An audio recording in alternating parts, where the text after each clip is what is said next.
So you can't have a good custom without good preparation, and that brings us to our first installment of the series, is basically the preparation of the shoe before you ever see any paint go near the thing. All you care about is getting the shoe prepped and ready to take on your idea. First step, the most obvious step, you want to take the laces out and get it ready to actually clean up. Next step is going to be the deglazer. It's the most important part that you do on a leather shoe, regardless of what brand of shoe it is. It allows the natural oils and wax that's from the factory to go away, so the paint has the best adhesion possible, which results in the best custom possible. So to apply this, it's really simple. I like to use just old t-shirts that I have. The older the better, actually, because they're not fuzzy or linty, they don't put dust, and they don't transfer crap onto the shoe. And all you do is start working into the shoe. You don't have to be super aggressive, but you want to make sure to get in all the little nooks and crannies, all the little corners. It'll have a nice, almost like a rubbery feel to it if you know it's good. On the little corners, where it's a little bit harder to get into, you can saturate the rag a little bit more and kind of put a little bit more pressure. That way it's going to get a little bit more even into there, and just make sure that it's going to adhere the paint even better. So let's talk about tape. Different types of tapes. These 3 tapes for sure, most of you guys already know. You find at your local hardware store, and it's not necessarily the best tape for the job, as most would think. Especially for these type of shoes, the best type of tape is the vinyl tape. It conforms a little bit better. It's going to hold the paint line a lot better, so that way you don't have that bleed through going down, which is really common with this one in particular.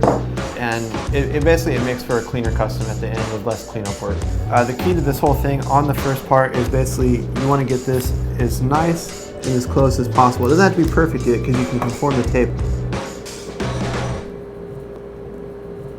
You use your fingernail and you can press it right down there, and you can see right there it's already perfectly lined up. And then keeping it in the roll so it's all one piece, you don't have to cut it. You actually have more power to twist and to turn the way you want it to.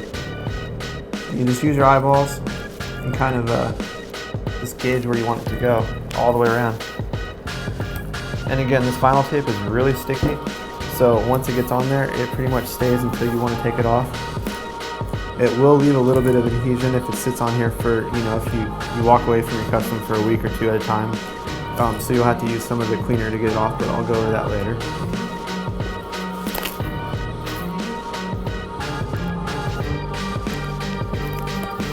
You'll notice I keep pulling it back and working it back in just to get around the little tiny, variations of it, just to get that clean line.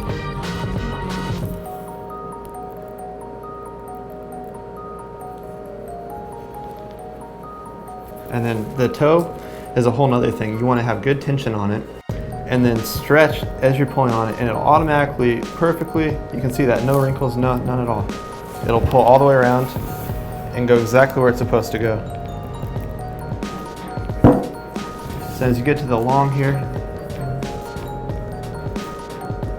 you want to meet up.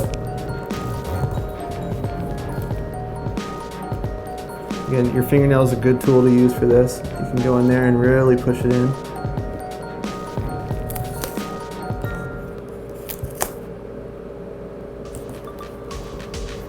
There you go, so that's my first run, and then all it is from there, you just go one more around it. That way the bottom's covered a little bit so you don't get overspray on it if you're going to be airbrushing it all, or if you're going to be spraying a clear coat afterwards.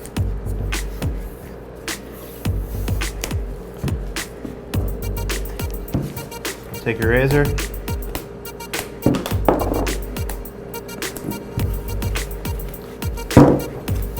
just make sure go around the bottom, all the edges are nice and flush, and that's it. That's a proper way to tape your shoe up for paint.